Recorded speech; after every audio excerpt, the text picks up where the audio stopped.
Naam, mtazamaji wa Maajabu 18 TV, nikukaribisha sana siku hii ya leo, siku nyingine tena ambapo tunaonana hapa kwenye dakika kadhaa kwenda kujua vitu vingi zaidi kutoka kwa Maajabu 18. Na leo tutakuwa na Musa Maajabu 18, CEO mwenyewe kutoka Maajabu 18, na tutazungumza vitu vingi zaidi ambavyo vinahusiana na huduma yake ya Maajabu 18.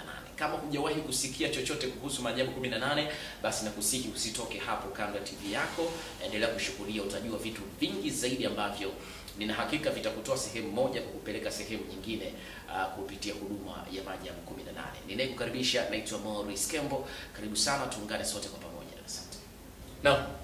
Musa, karibu sana. Asante sana. Ndio. Nadhani ni mara nyingine tena tumekutana na watazamaji wangependa kujua vitu vingi zaidi kutoka kwako. Ndio. Kwanza pia tukupe hongera na pole na majukumu ya kazi nzito ulionayo. Tunatambua una watu wengi sana wa kuwasaidia. Lakini tumebahatika kupata hizi dakika chache za kukaa na wewe. Bila shaka mtazamaji atapata kitu kikubwa zaidi hapa studio leo. Pengine labda kwa ufupi tu historia ya Musa nimeweza kuielezea kidogo hapa. Bila shaka nimeenda sawa kabisa. Kama kutakuwa kuna nyama ambazo zilibakia kidogo, labda tuzijazie hapo kidogo kwa faida ya mtazamaji. Kwa kifupi ni kwamba kama ulivyosema umemaliza, si tulifanya research, lakini ni kwa sababu ya dhulma ambayo ilitokana na kupoteza uhai mzazi wangu. Badala ya kupewa dawa kuweka kwenye sikio, akapewa dawa ya kunywa. Kwa ni kitu ambacho nilikuwa nacho toka mdogo. Kwa hiyo wakati napata elimu ni kitu nilikuwa nacho. Kwa hiyo nilipoanza kujua mambo kupitia vitabu vya Mungu ndio nikaanza research. Kwa hiyo nafikiri umeongea vizuri kabisa. Sisi tuna elimu. Na kama tuna elimu maana yake tunajua nini tunachokifanya. Na kama tulivyosema mwanzo kwamba ukiwa na maarifa unaweza kufanya chochote. Si tulichokifanya ni kuongea tu, na hivi vitu vyote vikaondoka, lakini Tanzania, na tulisema kwenye kumbukumbu zetu baadhi ya vyombo vya redio vya habari tuliongea kwamba corona itaondoka, lakini itaondoka Tanzania, na tukafanya. Kwa hiyo si tulitimiza wajibu. Lakini inafika muda kiukweli nafsi inakuuma, kwa sababu sisi ni watu ambao tunafanya vitu vya Mungu. Sasa unapoona watu sehemu nyingine watu wana changamoto, bado wanateseka, roho inauma. Lakini huna namna ya kufanya, ni lazima ufikishe ujumbe pale ambapo unaweza ukasaidia. Sisi tulitoa Tanzania na tuliondoa, tatizo likaondoka. Lakini niwakumbushe watu wengi ambao wanatufuatilia Instagram kipindi cha nyuma kabisa, tuliwahi kusema kwamba tutaishangaza dunia.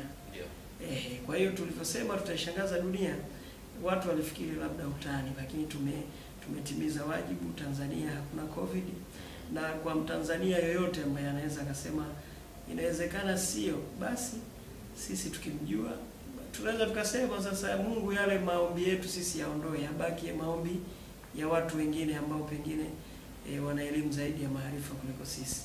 Lakini naamini baadaye mtaona kitakachotokea. Sasa huko hatufiki, lakini tunasema pale ambapo tunaona ndugu zetu wengine wanateseka baadhi ya nchi, na sisi kama wanadamu tunaguswa. Lakini namna gani watu watatuamini, hiyo ni changamoto. Sasa ni muda mwafaka kwamba yoyote atakayehitaji tumsaidie, aidha kwenye nchi yake yoyote, iwe ni serikali, iwe ni mtu yote, lakini kwa mtu ambaye anaamini Mwenyezi Mungu yupo. Na sisi jukumu letu ni kuondoa tatizo, na tutatoa muda kabla ya kuondoa, na baadaye tatizo litaondoka. Na kama kuna makubaliano yoyote, basi atayalipa baada ya sisi kukamilisha hilo zoezi la kuondoa tatizo. Kwa hiyo tunayasema haya ni kwa sababu ya kuona sasa ni namna gani pia watu wanateseka. Lakini watu wazima, watoto wadogo, watu wamekaa ndani kama mikate, watu wanahangaika, lakini inauma. Ni muda wa watu kuona na kutambua uwepo wa Mungu. Na sisi kwa sababu Mungu ametupa maarifa na tunajua nini tunachokifanya, ni wakati mwafaka kwa sasa. Ingekuwa sio vizuri kusema kipindi cha mwanzo wakati sisi tunaondoa tatizo. Kwa maana hiyo watu wangetia mashaka kwamba kuna uwezekano udhibiti umefanyika vizuri na baadaye tatizo litarudi tena. Lakini sasa ni muda mwingi sasa ni vizuri zaidi sasa kusema ili tuone ni namna gani tunaweza tukasaidia watu wengine, jamii zingine na nchi mbalimbali. Kwa hiyo ni muda mzuri kwa mtu yoyote, tunamkaribisha, lakini lazima tulipe ujira kwamba tutakaohitaji, lakini atatulipa baada ya kuondoa tatizo kwenye nchi husika, na tukiondoa lile tatizo litaondoka nchi ambayo tumekusudia. Lakini majirani watakuwa na changamoto kama kawaida. Tunayasema kwa sababu Mungu anasema kwenye Qur'ani, wa makuna muadhibina hatta nab'atha rasul, kwamba hawezi kuangamiza umma ama kufanya chochote, ni lazima ujumbe ufike. Sawa? Na unakumbuka wakati 2019 tulisema kwamba jamani, kuna shida tunaiona, lakini bado tunaona pia mbele kuna shida. Sasa ni ipi? Tutaongea siku za mbele. Kuna kingine tena kitatokea nje ya kabisa, kabisa. Kwa hiyo haya ni mambo ambayo tunayaona, ni kwa sababu kuna ambayo tunaweza tukasema na kuna ambayo hatuwezi kusema. Pengine watu wamekuwa kijiuliza sasa hivi kwamba uliona kabla na ukasema kwamba kuna kitu kitatokea. Kulikuwa hakuna uwezekano wowote wa kuweza kuzuia ili kitokee? Lazima kitokee kwanza, ili siku nyingine tukisema basi tunaweza tukazuia na yani Mungu lazima atume. Ndio maana utaona mitume wanakuja kipindi hicho. Sasa hivi hakuna mitume, ila kuna watu wema ambao Mwenyezi Mungu amewapa elimu. Kwa hiyo ili jambo lolote ambalo Mwenyezi Mungu amekupa uwezo, ni lazima useme. Mungu anasema kwenye Qur'ani, wa amma bi ni'mati rabbika fahaddith, kwamba neema yote ambayo Mungu amekupa lazima useme. Kwa tunafundishwa katika kusema. Kwa mfano, ametokea mtu yote akaje bana, basi sisi lazima tuseme, hatuwezi kufanya, lazima tuseme. Okay. Na kwa hii ambayo umeizungumza, labda kama kuna mtu yeyote au nchi yoyote inahitaji